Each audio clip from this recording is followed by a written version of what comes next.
My dear brothers and sisters, we are in the fourth week of the ordinary season. And today, I would like to reflect with you on the Beatitudes. Beatitudes that were spoken by Jesus on a mountain. And what does this mountain mean? Mountain means closer to God. That is how they imagined. And what does it come to you? In the Old Testament, we have another mountain, namely Mount Zion. And what happens there? There, the 10 commandments are given to Moses to tell the people what they should do and what they should not do. But most of them are negative. Thou shalt not steal, thou shalt not commit adultery, etc., etc. But here in the Beatitudes, there is something new. They are positive. Each Beatitude tells you, blessed are those who are peacemakers. Blessed are those who are poor in spirit. Blessed are those who are humble, number. Blessed are those who fight for righteousness' sake. Blessed are those who work for peace in the world. All these are given to us. And at the outset, if you look peripherally, we see these Beatitudes are meant for cowards. Most of the people who say you are a coward, you are a loser, they will not pronounce these. Because they speak of revenge. They speak of opposing. They're talking about fighting, etc. That is exactly what the many great people, so-called great people, do. But if you go deep down, this Beatitude tells us an attitude that every human being must have. And what is he? What is a human being? The Chandogya Upanishads in the Indology tells us that Tat Vam Asi. You are that. And what is that? You are part of that Brahman and you are an Atman, part of that. And who is a Brahman? Brahman is someone deep in my heart. Someone who gives me truth and love. And when I realize that, then I also understand what it means to be having these Beatitudes with me. Dear friends, I would like to give you a little story which you know, you have heard many times. Mother Teresa walking on the streets of Calcutta when she is looking after a person who's full of maggots and festering wounds. One lady comes there and says, she sees this is something abhorring, stinking. And therefore she says, even for $1 million, I will not do it. But Mother Teresa says the same thing. Neither will I do it for $1 million. Why was she doing it? Not merely because she was a Christian, not because merely she loved Jesus, but she understood that attitude which she must have if she really follows Jesus Christ. An attitude of deeper love, not merely a ritualistic love. An attitude that which was seen in the Good Samaritan, who, giving up everything, goes after the man who is wounded and looks after him. Dear friends, this is something deeper. And that is exactly what you and I must understand. Why? We are not doing it just because we want to get praise. We are not doing it just because we want to show to others we have done something. But we are doing it because God has created us in His own image.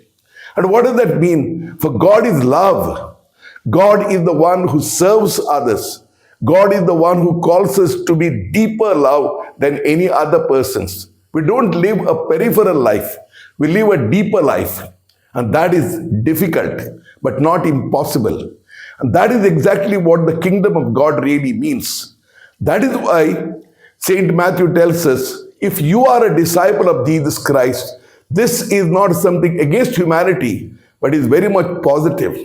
In other words, these things are within your heart.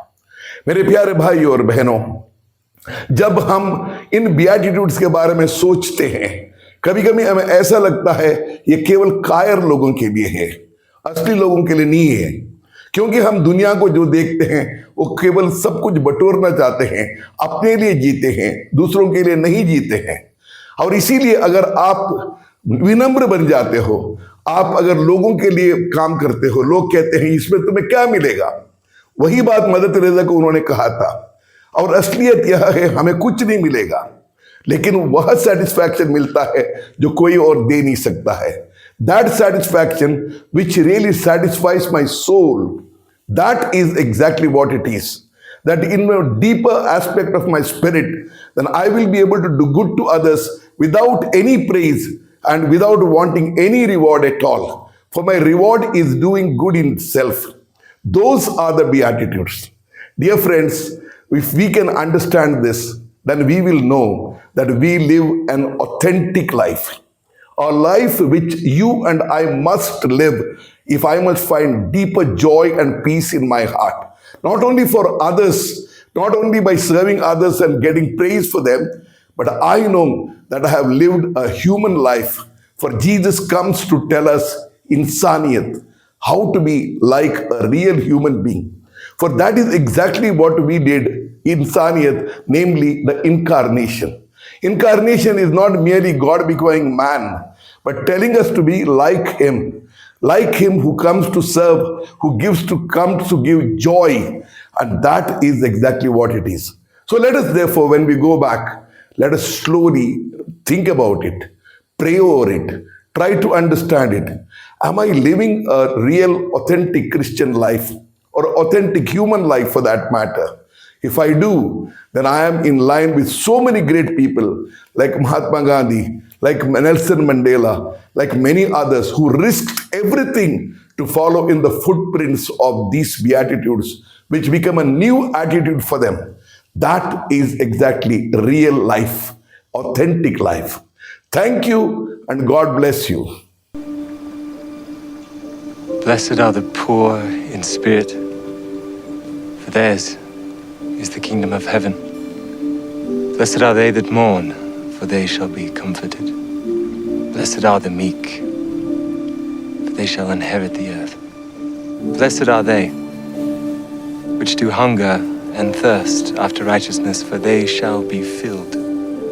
Blessed are the merciful, for they shall obtain mercy. Blessed are the pure in heart, for they shall see God. Blessed are the peacemakers, for they shall be called the children of God. Blessed are they which are persecuted for righteousness' sake, for theirs is the kingdom of heaven. Blessed are ye, when men shall revile you and persecute you, and shall say all manner of evil against you falsely for my sake. Rejoice and be exceeding glad, for great is your reward in heaven. For so persecuted they the prophets which were before you. Ye are the salt of the earth, but if the salt has lost his savour, wherewith shall it be salted? It is thenceforth good for nothing, but to be cast out and to be trodden under foot of men. Ye are the light of the world. A city that is set on a hill cannot be hid. Neither do men light a candle, and put it under a bushel, but on a candlestick, and it giveth light unto all that are in the house. Let your light so shine before men, that they may see your good works, and glorify your Father which is in heaven.